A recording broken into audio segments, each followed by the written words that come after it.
77104.com. Welcome to Did You Know podcast, your host, Richard Utley, dedicated to the African American viewers. The program is aimed to celebrate African American culture and deal with the real and relevant topics that impact the everyday lives of the African American community through frank and insightful dialogue with local and national influencers. Every day, there is another horrible, discouraging news story, directly or indirectly, impacting African Americans. But we need to look at the shining stars in the galaxy of Black America. It is time to tell our story.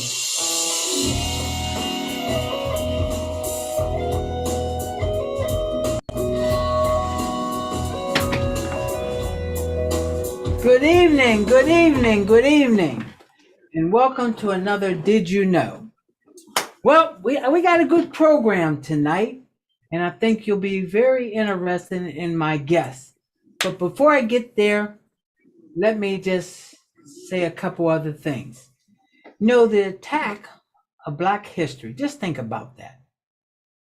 Nobody wants to tell our story, but you know what? We're going to tell our story, but one of the things we need to do is tell our story to our children. That's what we need to do, and there's no excuse.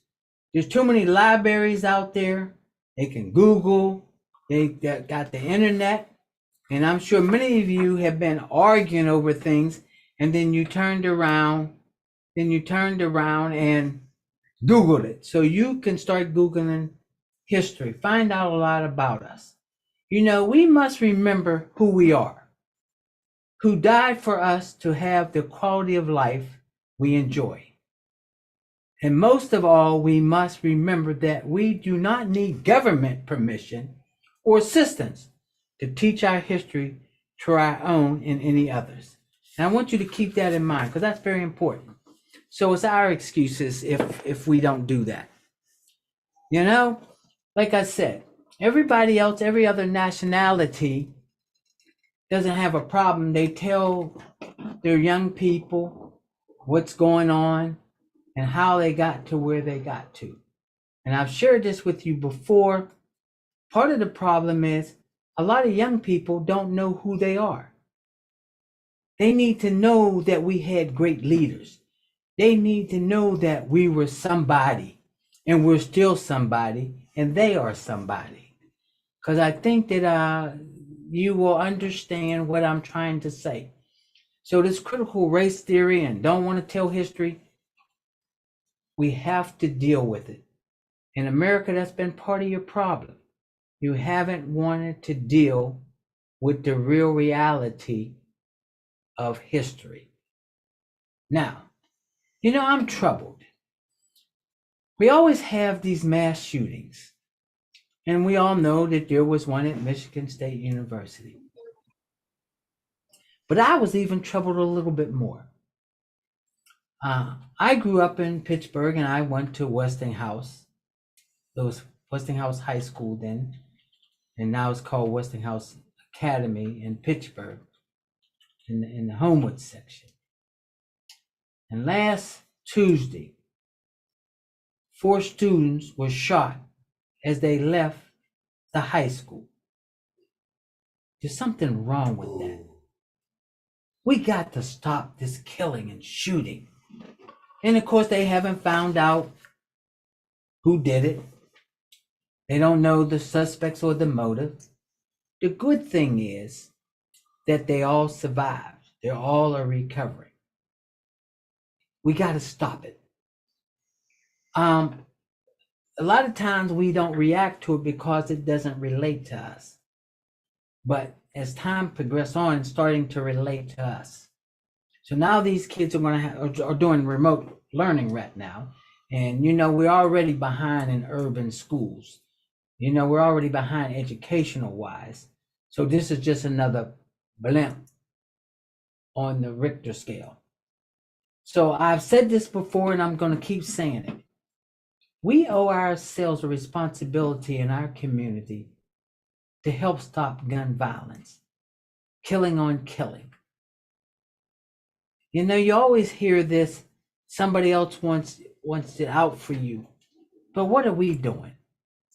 What are we doing about trying to make sure that crime, black on black crime, any crime, killing people, once you pull that trigger, you can't come back and pull that bullet back. As I said before, you have disturbed not only the family that was murdered, but the family who committed it. You have now brought more people into it. So I'm going to say this one more time. I'm going to keep saying it, matter of fact. We got to stop this. We just got to stop this shooting and killing. You got people scared. You got kids scared to go to school. You got people scared to go to the grocery store. As I shared with you, I remember my father, he used to sit out on the porch, but then after a while, when it got dark, went in the house and locked the door because he was scared. Some of you scared to go out after dark now. Some of you scared to go shopping. Some of you scared to go to the movies. That's not right. That's not fair. And who's it fair to? Nobody. We shouldn't live that way.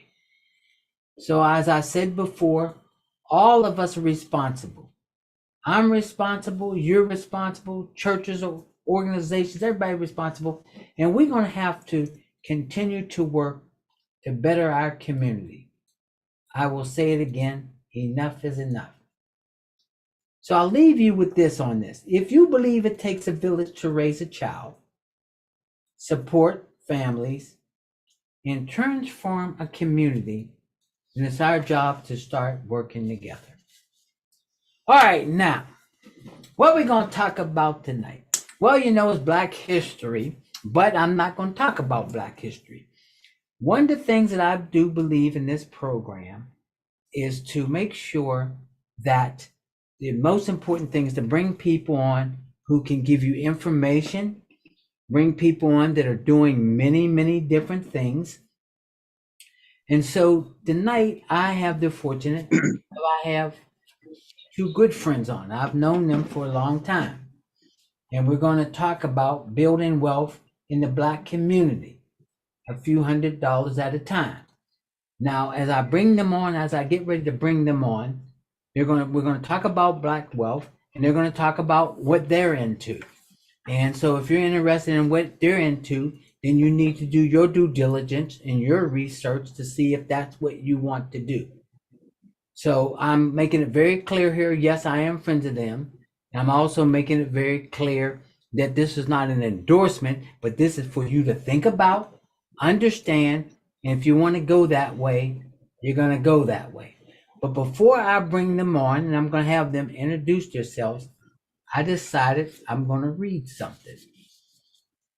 He felt his poverty, a cent, without a home, without land, tools, or savings. He had entered into a competition with rich, land-skilled neighbors. To be a poor man is hard, but to be a poor race in a land of dollars is the very bottom of hardships. Think about that. I'm going to kick that off, and W.E. Du Bois is the one that quoted that. So I want people to think about this before I bring them in. Now, Black America makes up about roughly 13% of U.S. population, but hold just about 3% of this country's wealth. So I'm going to bring them on so they can maybe try to get that to be 4%. So I have two people on, and I have Tonya on, and I have Brother Lawrence on. And the way I'm going to do this is I'm going to have each one introduce themselves, but not only they're going to introduce themselves, but I want them to tell their journey, who they are and how they got there. And the reason I do this all the time, because I want people out there to look at you guys and say, you know what, if they can do it, I can do it. Because that's been the problem. We don't have a lot of role models. And if we do have them, who tells the story about our role models? Or, unfortunately, at this point in time, TV, they map us out, they draw us, and people think that's the way we all are. And that's why I have this program Did you know, so that I can bring people on like you that look like you, and you can tell them, hey, I was just like you. So I'm going to kick it off with the good brother. All right, Doc, you go first. Say who you are, what you do, and where you came from. And then Tonya, you can go next, since he likes to think he's in control. Thank you very much, Richard. My name is Dr. Jameson Lawrence, and I am from the Maryland area. I spent most of my career, as Richard knows, in the legal and finance area. I owned an investment banking company that I started in 1995 called BVFR and Associates, bringing value for reward.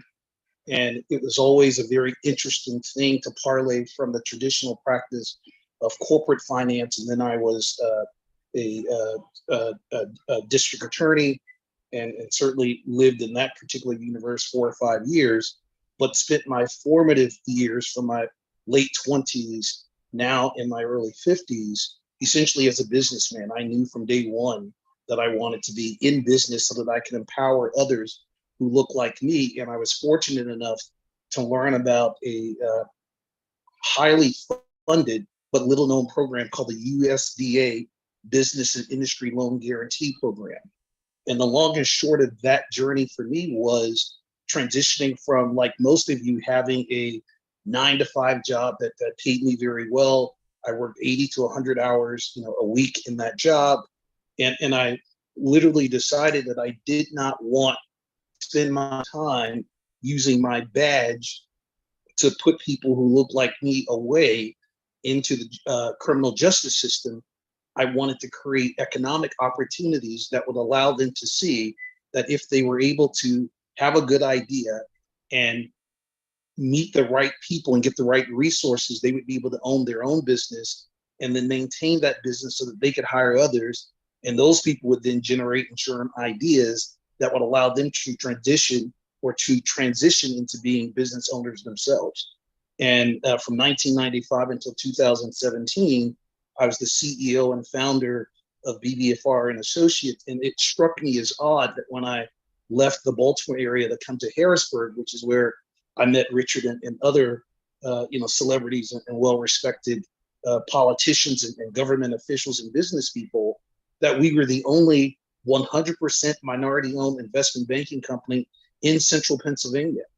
And so you can think of central Pennsylvania as the dead center of PA. You have Pittsburgh to the west and Philadelphia to the east, and you got 67 counties, and we were smack dab in the middle of that state in the capital, and we literally were the only Black-owned investment banking firm.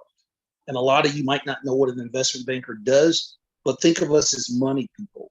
Business owners came to us when they wanted to start a business, when they wanted to expand their business, and also when they were at the end of that time frame and they wanted to sell that business and transfer their wealth to their kids or to another business owner, and they needed capital to do that. And so I became well known nationally as an expert in helping people navigate what I call the government maze of multi millions and billions of dollars of funds. And quite honestly, I was not helping a lot of people who looked like me, even though we were based in Harrisburg with offices in Baltimore, our headquarters, Jackson, Mississippi, Alexandria. We really did not have a lot of customers who were African American or brown. And that was disappointing to me. So it was always, how do I utilize my expertise as a lawyer, utilize my finance skills to help people get the money they wanted to start their business, but then to help them stay in business and to help them help more people like us, so that I'm not anti-white, I'm not anti-anybody. I'm certainly pro-Black, and I'm proud of that.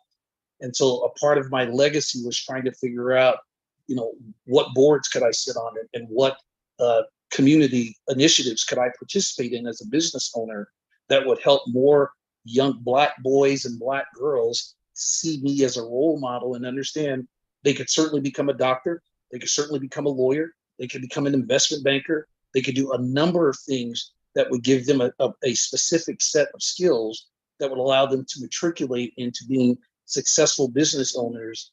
And as Richard was saying earlier, part of that journey is figuring out not just what you do day to day for your own family, but what are the things that you can put in place that sets other people up to be able to have legacy wealth for themselves, so that not only are they living well while they're alive, but they're stamping a footprint into their own destiny that acts as a germ to feed the destiny for their children and their grandchildren and their neighbors and friends and people that they've met over time. And I think that's an important story to be told. And so hopefully over the course of this interaction, you'll be able to hear what my wife, Tonya, and I are doing right now, as we were blessed enough to, retire through an exit strategy for me and a company called Chesapeake Renewable Energy. I was able to sell a 4.4 megawatt solar farm to Constellation Energy, which is the third largest energy company in the United States, and exit from the day-to-day, stress of work and employees. And while that was great for Tonya and I and allowed us to travel the world and see a lot of things, it didn't do a lot to feed our community. And what we're doing right now, I think, is the largest testament to my ability to share information with you that you can verify on your own and make decisions about what you can do for your family and your friends and your colleagues and the people you know. So I'll turn it over to Tonya, and I look forward to sharing more with you. Tonya, my good friend, you got it. You should have let me go first. Well, my name is Tonya Lawrence. Of course. My name is Tonya Lawrence. I too was born in Pittsburgh, lived there for a short time. My family was from the north side, from Northview Heights to be specific. And it's been a long journey from the north side to getting to where I am today. Through a lot of love and nurturing with my family, knowing that they wanted something different in life. They knew that they had to make huge sacrifices for education, for placement in different programs and opportunities, so that I could be in the right place in the right time. And one of those things that was the right place, the right time, was being an entrepreneur already, and then meeting my husband, who was a serial entrepreneur. And so us coming together, being like-minded, having the same passion of kind of helping people. And now I just needed to learn the skill set of finance and how to help businesses get finance. And that, as he said, is what we did for a long time. And something that is a little known fact that most people, probably no one knows, is that in addition to helping people secure financing, helping people be strategic about access to capital, we helped businesses be able to transition and turn into ESOPs, which means that the individuals who worked at the company became part owners of the company when the CEO retired. We help business owners be able to retire and turn that business over to their grandchildren with no debt. I mean, there were so many different things that we were able to put into place because of strategic access to capital, that lives were changed everywhere. And Mr. Utley was a big part of our lives, right? He was, I don't know where you were. I think you were probably retired by then when you called me one day and said, "Hey, have you heard about this ARRA stimulus program?" And I said, "No." And you said, "Come on with me." And we went down to the state capitol and we sat in on the meeting the very first time they talked about President Obama's initiative to implement the stimulus program into the economy at a time when investment bankers like us, we could not get anyone financed, even if they had an 800 credit score with no debt. Like the banking system, it completely shut down in 2008, 2009. So this stimulus program meant a lot. It meant that for business owners, they were able to get access to capital. Different industries were able to be spawned. And so thank you, Mr. Utley, for that invite to that meeting. There were major outcomes that happened because of that meeting. And I hope that the same thing happens tonight, that we're able to impact lives again.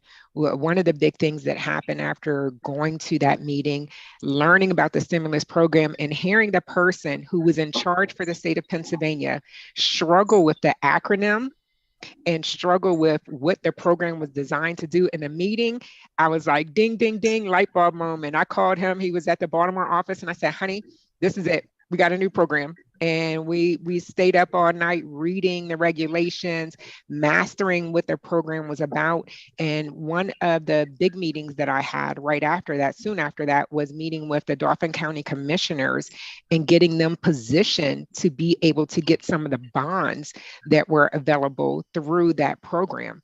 And so people all over Dauphin County may or may not realize that that initiative came from that one call that you made to me.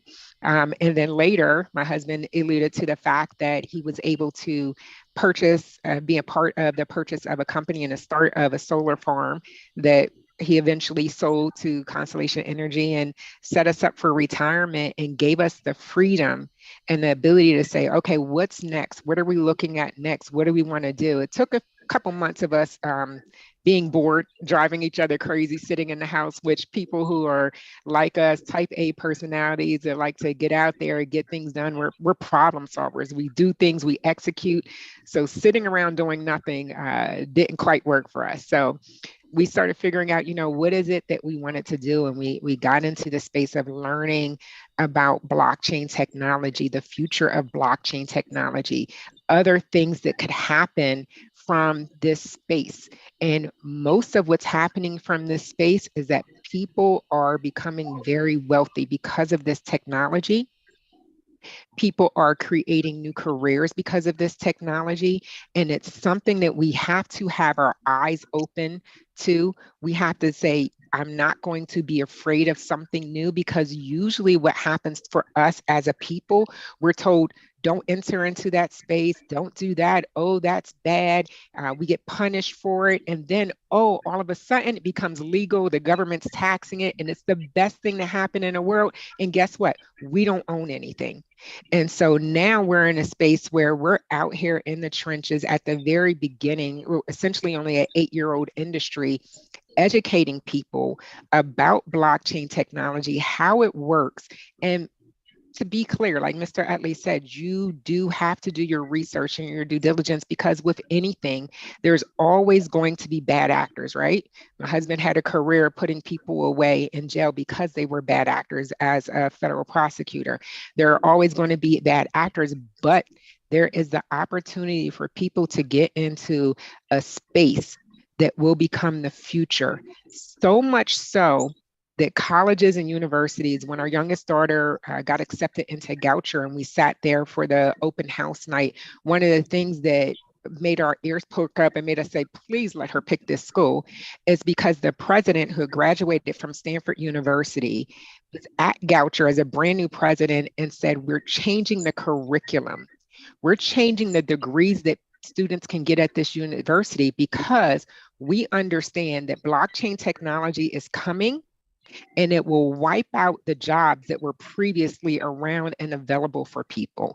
And for us, that just spoke volumes, because you have to be putting yourself in a position to be ready for what's happening in the future. We all see that there are million square foot warehouses that Amazon owns that there's not one single person that works at, all operated by robots. We're seeing the automation of cars. We're seeing that down here, Royal Farms is really big. There's a Royal Farm on every community. It's the equivalent of Turkey Hill, right? Or Hess gas station. You can go to a Royal Farm and no one is working there except for the guy on the air fryer for the chicken. But you go, you pay for your gas, you buy your food, you get your snacks. It's all automated. Automation's coming, blockchain technology is here to stay, and we are very vested in helping people learn just one thing that you could do with blockchain technology to set your family up for legacy wealth. Guys, it doesn't take a lot. It doesn't require becoming a rocket scientist in the interim, because we all use the computer, right? We all use the internet, but do any of us really know the mechanics, how the computer is working? Do we really know how we're here streaming on the internet and people all over the world are able to watch this? We don't know exactly how it's happening. We just know it's happening. And those people who got into the .com industry years ago and figured out this is a space, this is happening, we are going to figure out our place in this space and make it work for us, are now multi-millionaires and billionaires. We now have an opportunity to find our small niche in this space and create wealth, legacy wealth. And wealth is different to everyone. Wealth for me means multiple yachts around the world to match my properties. Wealth for someone else may mean that no grandmother's house ever gets lost again because of a tax sale. So it means Amen. something different to everyone. And we just want to be a part of helping people understand what's available to them. Well, I do know, so let's talk about that. I know that you have some new ideas. I know that you're very involved in a company. So why don't you tell us some of the things that you're working on that my audience may be interested in? Absolutely. Go ahead, babe.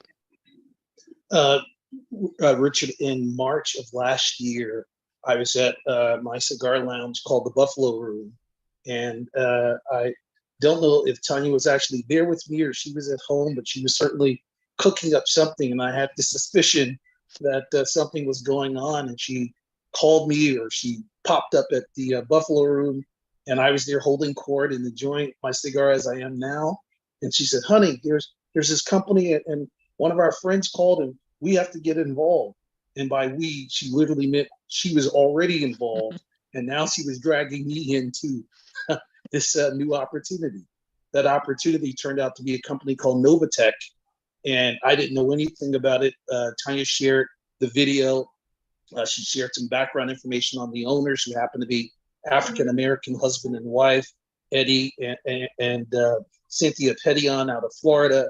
And I was very impressed with, her mission towards legacy building through her church and her ministry, and how she was smart enough to take this platform from a hedge fund, from an international vantage point. And she did two things that really perked my interest. Most people always say, Tonya, Doc, I want to be like you when I grow up. And it's like, no, you have to be the best version of you and be the best version of you now. And how you do that is by making decisions. People say that knowledge is power. Knowledge is not power. Applied knowledge is power. Tonya giving you that information and allowing me to take advantage of that was very important. I'm sorry, Richard. You repeat those 3 wisdom words you just said so that my audience could understand what you just said about them saying, I want to be like you. Yeah, Richard, I'm an MD JD by training. My background. I've been very successful, and I'm proud of that legacy that my grandmother Rosalie and my aunt Ethel and my mom Janice and my dad William, installed in me and the family, the tree of people that helped, set branches that I could climb to success. But I don't hold other people to my standard. I hold them to being the best version of themselves. So whenever I hear people say, man, I want to be a millionaire, how do I do that? I tell them, I can show you how to take incremental steps that successful people do on a daily basis and allow you to become the best version of you. Because that's when you know that you're successful, because you've defined it for yourself. And that definition of success will change, as my wife said, when I was 30, it was having a Mercedes. When I was 40, it was having a big house. At 51, it is, we're going to buy a house in St. John's and in New Orleans in the spring, and move from, this very nice area in La La Land of Maryland, and sort of travel the world and see other things. But the opportunity that allows you to do that is, like you said, discipline, right? Knowledge is not power. Applied knowledge is power. And so I applied my knowledge. I did my due diligence, put $5,000 into this account. I didn't know if it was going to work. I was as skeptical as probably you and other people are that are listening to this. But here it is, I don't know, February 21st of 2023. And I've never not got paid on a Friday. Every single Friday, my $5,000 is over $58,000 right now. And that came from compound interest. Albert Einstein said that compound interest is the 8th wonder of the world. Those who understand it, earn it. Those who don't understand it, pay it. And for too long in the African-American community, all we've mostly been is consumers. It is time for us to be active, philanthropic, and strategic wealth builders. And the company Novatech taught Tonya and I, as people who are already, doing well, how to do better. And more importantly, how to set our 4 kids up so that by the time our 17-year-old is 21, he will be a millionaire. And our 20-year-old son who will be 21 on February 28th will be fine. And our 22-year-old will be fine. And we build 5-year plans in our family. So I will let Tonya, sort of expand on the concept that Novatech has done. But I will tell you this, it is a private hedge fund. It is run by intelligent, well-skilled people who happen to look like us. And I have not been disappointed in the almost year. March 4th will be a year for me. And, from my mother who's 74 and retired, to our kids, to people like you, Richard, who we have all the respect in the world for, what I would say to you is be skeptical. Skepticism is fine, but don't allow your skepticism to keep you poor. Don't allow your skepticism to give you a poverty set mindset, because that will trap you in a legacy of poverty for the rest of your lives and the lives of the people around you. Tonya. Well said, babe. Thank So, you. true. Our kids are all set up. They have their plans completely different. Our youngest, getting ready to go to college soon, has the complete understanding he doesn't want to work for anyone or have to work for anyone. He wants to be independently wealthy so that he could do what he's passionate about. Our older kids have their career paths that they're already on. They enjoy what they do. Our oldest owns a business. And so for her, being able to give back, being able to impact people is her passion. Our oldest son is a personal trainer. He loves being in the fitness industry. He works in DC at one of the biggest and most expensive gyms in DC. But in order to be able to maintain the lifestyle that he grew up on and be a personal trainer, he has to have something else that creates wealth for him. So he's going to use that to buy properties, to be able to have rental properties and different things. And my husband was talking about, starting with a $5,000 account for himself. I always tell people, and he does as well, no matter what you do, no matter where you invest, if you're going on Cash App to buy Bitcoin, if you're going on Cash App to buy stocks like you can now, only invest what you can afford to lose. And that is different for everyone. 5,000 may be what he'll spend in a month or two sitting at that cigar lounge over there, his accounts right now. For someone else, it may be some shoe money that they were going to waste somewhere. For someone else, it may have been, a trip that they were going to take. We've talked to people and said, you like to travel.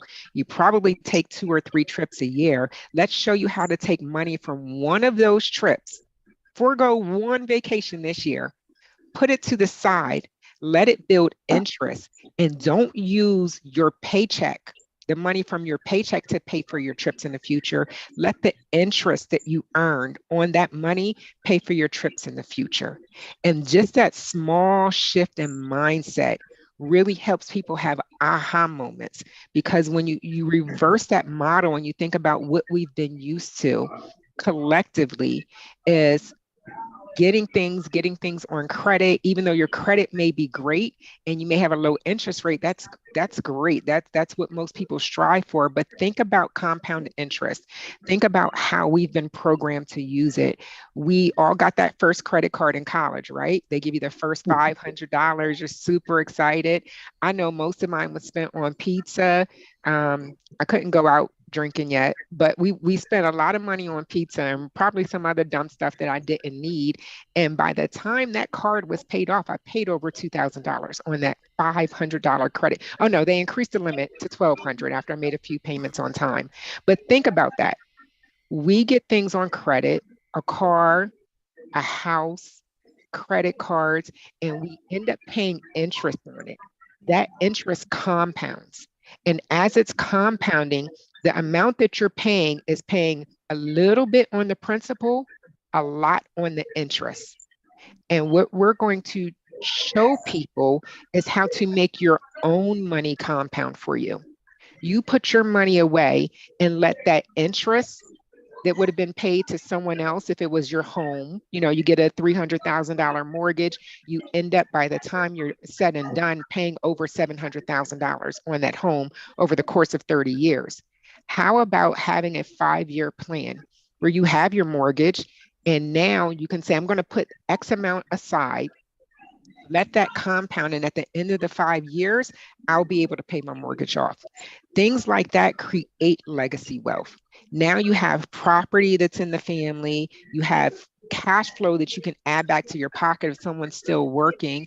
For a lot of people, it may mean the difference between retiring now and staying on a job for 5 or 6 years later after they were supposed to retire because 401ks took a nosedive over the last year. So again, for everyone, it's something different, a reason why they're now saying, I need a solution. I need something that's going to work for me that I don't have to work for. And that's something that can be off-putting to people. We have been programmed that we're supposed to work for our money, that anything that comes to you easy, anything that comes to you is not good. Guys, that is not the way the universe works. If you go anywhere and you see wealthy people on a golf course, you go ride past their house, their wife is walking out of the house with her yoga pants on, like me usually, on the way to the gym, on the way to get a massage, on the way to get their nails done. It's not because they were somewhere working and working to get paid by the hour. You cannot create wealth. You cannot create legacy wealth that way unless you're super disciplined and you stock all your money away.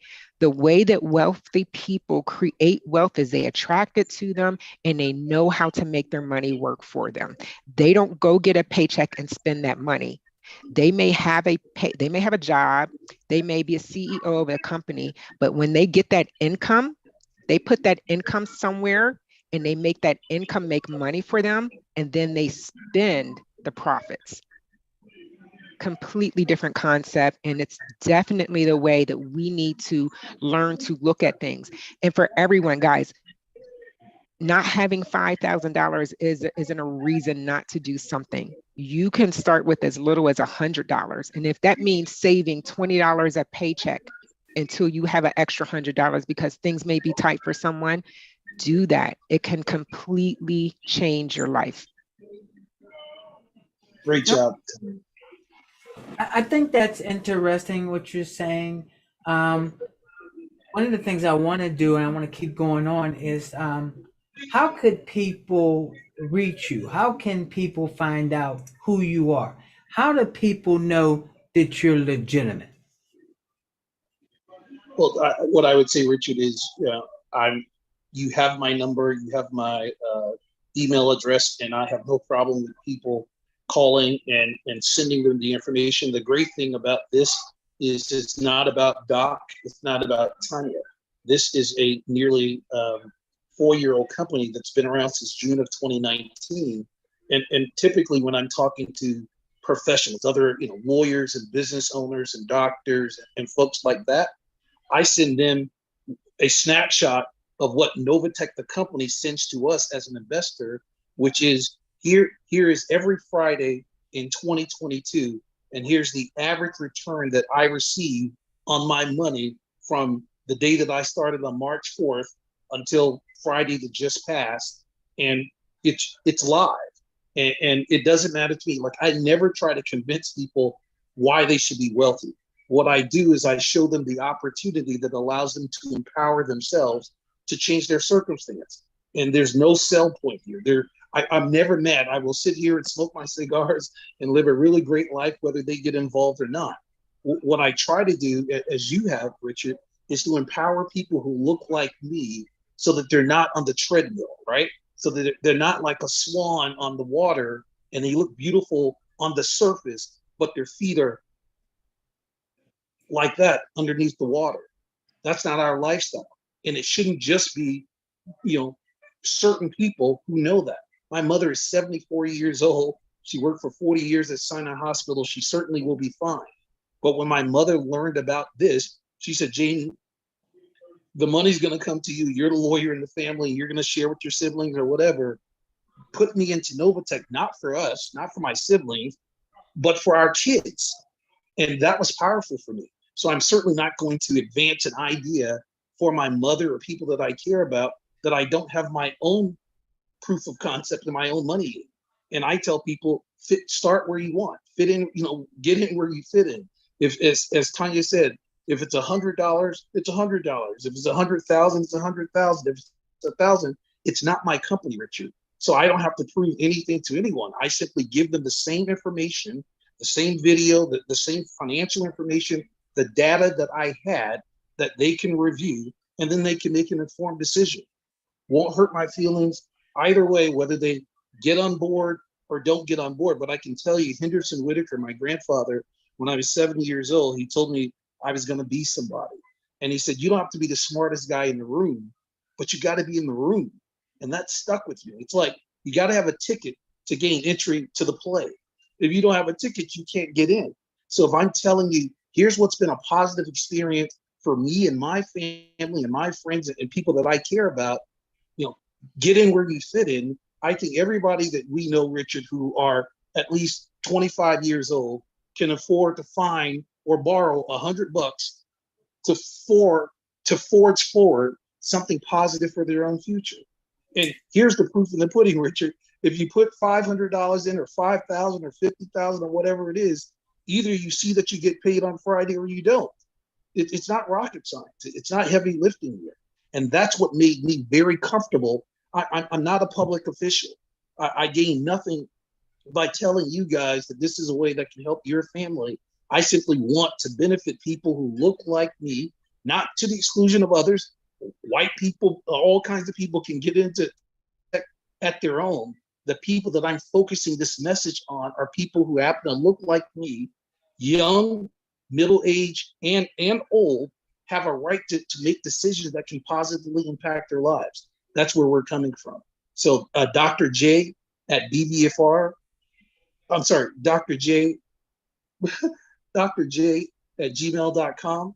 By all means, Richard, you can post that here in the chat. You have my email. They're free to call me, 410-499-0007. I'm happy again to have conversations with folks. Tonya and I can do a Zoom call with them. If they want to come down to Maryland and sit in the cigar lounge and have a cigar with me, I'm a real person. They can reach out and touch me, and I'm happy to show them why I feel so passionately about helping people help themselves. That's where I'm coming from. So, Tonya, what else you're going to say? But I'll repeat again. He did say his phone number is 410-499-0007. You got it. We're going to get the email address up on so that people can see it. I encourage people to do their own research because that's what's important. But one of the things that's very important, and that's why I have this program, so that people can see people like you knowing that they can do it.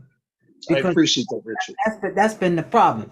Even though you keep talking about cigars, I think people need to also know that you do own a cigar shop or bar or whatever it is. What is it? What do you own?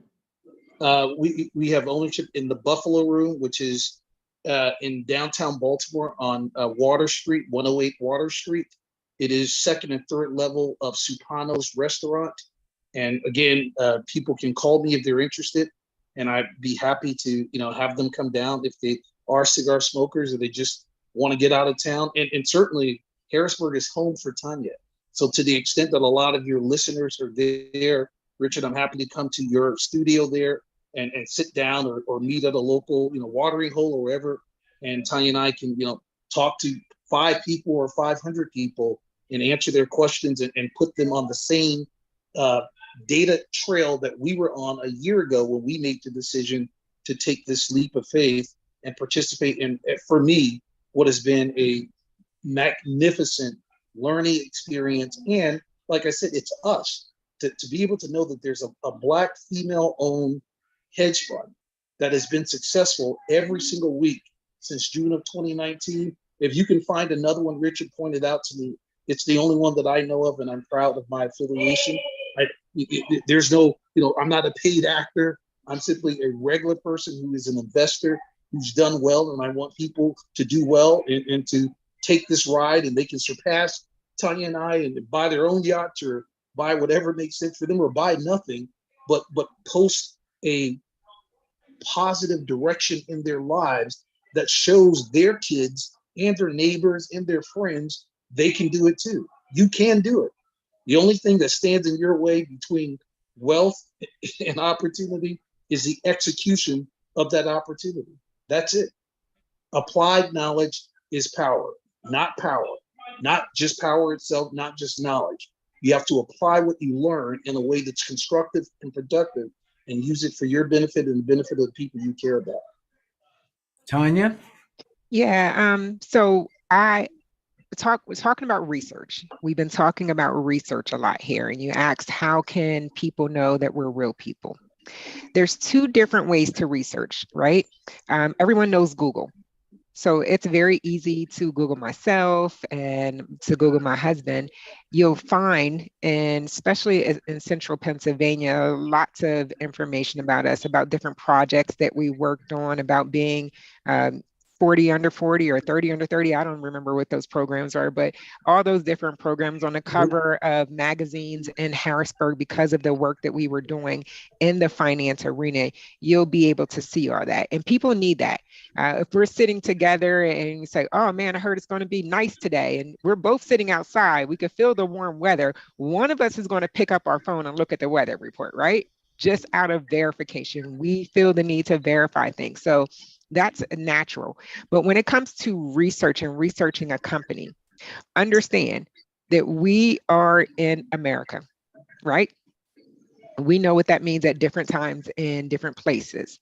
When there is a Black-owned company that is creating massive wealth for people, regardless of color, but an overwhelming majority, Richard talked about 13% of the people being minorities, and we only represent 3% of the wealth. Well, in Novatech, we're probably more like 90% of the company, and we represent the wealth. And when you have that type of impact, you will have people who aren't happy about it. And so when you Google, there are different things that you want to look for when you're looking to research any company. If there's a company that's doing well enough or a person that's doing well enough, it doesn't matter if it's LeBron James, Oprah Winfrey, the CEO of Novatech, there's going to be someone that has something negative to say, and it may be a personal opinion. Don't take someone's personal opinion as a fact. Look at their intent. Look to see if they're a registered company, if they're a registered individual, if they're someone with any type of authority, and most importantly, what is their intent? Because there are other companies out there who have similar platforms like Novatech. They'll do things like, because Novatech gets so much traction because of what it's done, and they know that if they attach their name to Novatech, but then trash Novatech or the Black CEO, oh gosh, why would you want to do business with a Black company? Black people don't know anything about money, right? When they trash that person, then they say at the bottom of their website, oh, but click here, I can help you. My ice is colder, right? So that is one type of research you need to be aware of. When you're looking up a company, you look at state websites, you look at authority figures, look at where the company's registered, look at if there are any legal infractions from the company. You look at that type of stuff to do research when you're talking about a financial institution. We as individuals, you'll see us at the different media sources that have recognized us for the work that we've done over the years. So I just wanted to share that. And of course, yes, coming to connect and sit down and work with people. My husband will invite you out to a cigar meeting in a heartbeat. We actually had an event at the Buffalo Room last summer. It was over 50 people from the DMV that came and packed that room out. We had a guest speaker, someone with a portfolio of over, in less than a year, over $13 million in their portfolio, flew up from Houston to talk about Novatech, what it's done for their life, what it's done for their family.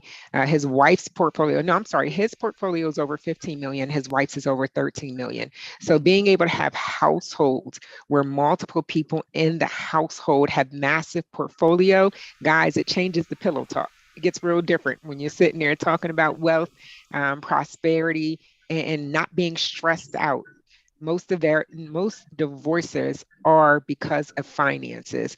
If we have a way to alleviate financial stress, to put a plan in place that people are able to put into action right away, I am just so happy to be a part of the solution, like we have been for over 20 years with our investment banking firm, helping businesses.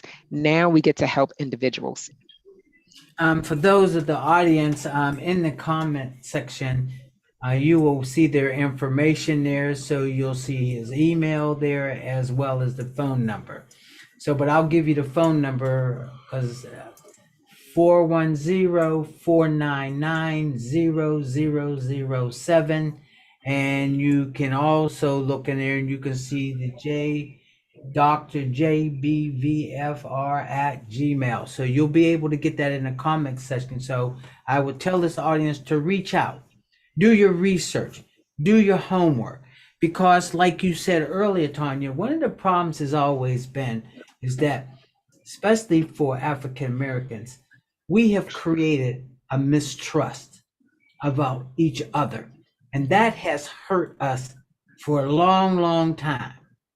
And we need to get over it, because I am a big believer that if we're talking about wealth, not only wealth, but economic opportunity, it has to come from ourselves. We keep waiting on somebody, and I'm sure my audience is tired of me saying this. They keep waiting on somebody on this horse to ride through our neighborhood and make it all right. It ain't gonna happen. It hadn't happened before. And I think if people understand the climate of this country now, you know it's not going to happen. So I would suggest us to look at many things, to create entrepreneurship, to create businesses. And one of the things that you both have been saying that people don't understand, a lot of people got great ideas, and some of them could go far, but they have no capital. And they have no vehicle of getting capital. Like you said, Tonya, earlier, you can have 800 on your credit score, but they will find some other reason why you can't. That's why it's important for us to learn to invest. That's why it's about our own communities. You know, people talk about not investing in your community. I am convinced of this, and maybe I'm crazy, that if we don't develop entrepreneurship in our communities, we're in trouble, because that's the bulk of us that's going to hire our young people. You get a young person way back and they do something stupid. It could be dumb. They were young. So all of a sudden, years later, somebody says that they apply for a job. Say, oh, no, you can't have the job because you stole that pack of cigarettes when you were 18 years old. Now you're 30. So you haven't done anything. You have been very product of the community. So we need people to look at that and understand that. We talk about the criminal justice system, and then once you do the crime, you do the time, and then you come out. No one wants to embrace you. And then you want to know why they do some of the things they go back and do. Because if they could get jobs and be respected, that would help our community. And people don't understand the residual part. So what I'm going to do for both of you, time has really been flying here. So you really, Tonya, probably you got like 5 minutes to really tell us what you really want my audience to hear. And I want the people to understand this, because people don't know just in Harrisburg listen to this, but I got people listening all over. So say what you feel that you want to say, because I know that we've all talked about legacies. We all want to believe that we're doing something for the better man, better than us. So you two got it. Okay, thank you, Richard.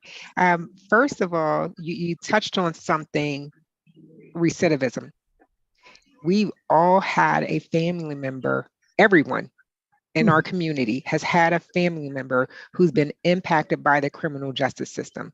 And you know that person, you know that person's heart. It may have been something really stupid with the wrong people, got caught up, or they did something on their own that, man, life happened, right? They got caught up in the system, and then there's the recidivism rate. But there's also, like you said, those people who come out and say, okay, I want to do something different, but there's no opportunity.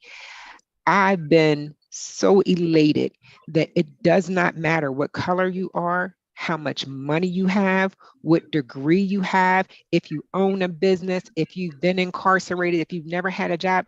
Novatech does not look at that. You as an individual get to decide what you want for your future. So we have at least two people who are ex felons or convicts who got jobs as truck drivers, set up Novatech accounts, and are on a path to be able to own multiple fleets of trucks, because while they're out driving, their money's making money for them. That's a game. Like, for me, that's better than any $500 million deal we could have done for someone who doesn't look like us, who's not going to hire anyone that looks like us, that's not going to impact our community outside of us buying their product. That to me means that there's some little girl that's got her daddy at home. That to me means that there's some grandpa who's going to be at the barbershop with their grandson or at his football game. That means a reemergence of the community, right? And so for each one of us listening or now live or listening to the replay, I want you to understand that this is an opportunity, no matter who you are, where you are, that you can start with something, anything, a minimum of $100, but we will also help you and work with you. Number one, to get through the process, which is very simple. It takes me about 10 minutes, boom, boom, boom, you're in, your money's working for you. But you have that ability to make your money work for you, getting an average return of 3% a week. And what that means to you is that your money will double every 6 months. So if you're just talking simple math, you start with $1,000, and in 3 years, that's over $1 million that you have in an account, because it's been sitting there earning compound interest on a weekly basis. Remember, I talked about that. The same with your mortgage where it's an annual percentage rate, or your car payment that has an annual percentage rate. That's an annual percentage rate. Imagine if they charge that interest rate every week. We would be paying through the nose for our house or for our car. Well, now you get to make your money pay you through the nose. Tonya, talk about. I'm sorry, Ricky. What about if somebody says, they'll say, I hear this, but how I know they're not the Bernie Madoffs and stuff? Because, those are the kinds of mental things that's out there. So how do you tell them that how they need to do their research? Absolutely. Again, looking at the company registrations, and if they call my husband, he can get them the links for where the company's registered. They can then take and look at those registering authorities and say, hey, have there been any infractions? Has anyone ever said they haven't paid me? They can also look and see what the returns have been every week since the company opened. And so when they get to see those things, they get to see that the company is legitimate. But when we talk about taking action, putting yourself in a position where you're not just knowledgeable, but you're applying the knowledge, that means setting up your own account. It doesn't matter, $100, $500, $5,000, whatever your budget is, start with that. Put yourself in a position that your money doubles in 6 months, and then take out your principal. That means that if you started with 500, let it double in 6 months. And we're talking about 500 you're going to waste anyway, because we waste money, right? We can all agree to that. Let that double in 6 months. Take that $500 back out, then put it in your savings account, invest it in some stocks, do something else valuable with it. Don't put it back into that spending habit that we had before. Put it back to work for you in a different stream for you, because you need to have multiple portfolios. But now that original amount that you put into Novatech, you got it back out. It's in your pocket. So it's only your profits that are making money for you. This is how you put yourself in a position to say, okay, I'm still going to be able to sleep at night. My mortgage is still going to get paid. My kids' tuition is still going to get paid. That takes the angst away from letting your money make money for you. Thank you. Well, Richard, I want to say one thing. Most people like you and I have, Merrill Lynch accounts, Security and Financials, one of my folks, JP Morgan Chase. All of my portfolios are easily down 20, 25%. And when I went to my financial advisors and I said to them, hey, here's my information, here's what I'm doing with Novatech. Is there anything that you have my money in right now that's going to give me an average return of 3%? There was resounding silence, because what they want is for me to leave my money into their account for them to manage, and they get paid whether I'm losing money or making money. Novatech is the only investment I've had, as I said, since March of last year, where I've never had a loss. I've had times where I've gotten more than 3%. I've certainly had times where I got less than 3%, but it's all found money. I've already got, 1,000 times my $500 investment. So there's no reason in the world for me to be a skeptic when something now going on a year has worked for me. Everybody can still keep their traditional passport savings and get, 2% a year if that's what they want. But to me, the proof is in the pudding. Like I said, you don't have to be the smartest guy in the room. You have to take mitigated risk based on, your own intelligence and based on your own risk threshold to figure out, hey, I'm going to use, like Tanya said, I'm going to, spend $2,000 on cigars. Why wouldn't I put that in a Black-owned hedge fund that has been around since June of 2019? With or without Doc, they're going to be around another 5-10 years, God bless. I'm taking the benefit of my experience and my own money and putting my money where my mouth is. I'm not telling anyone to do anything that I haven't done myself, and I won't be mad at them or disappointed if they don't take advantage of something that could be helpful to them. That's all I have to say. Well, I will. Unfortunately, time has moved so fast here this evening. This was a lot of fun, Richard. Thank you. I want to say this. I want the audience to do your due diligence. You can call them up or you can email them. We put it in the comment line so that you can reach them, so you know who they are. But the whole purpose of my program is, Did You Know? Is so that you can get exposure to what people are doing. And I really want people on to look like us so that people can say, if they can do it, I can do it. So thank you again. And I'm sure I will have you back on again. Look forward to it. And, like you said, you own a cigar place down there, and I'm sure there will be some people that will come down there.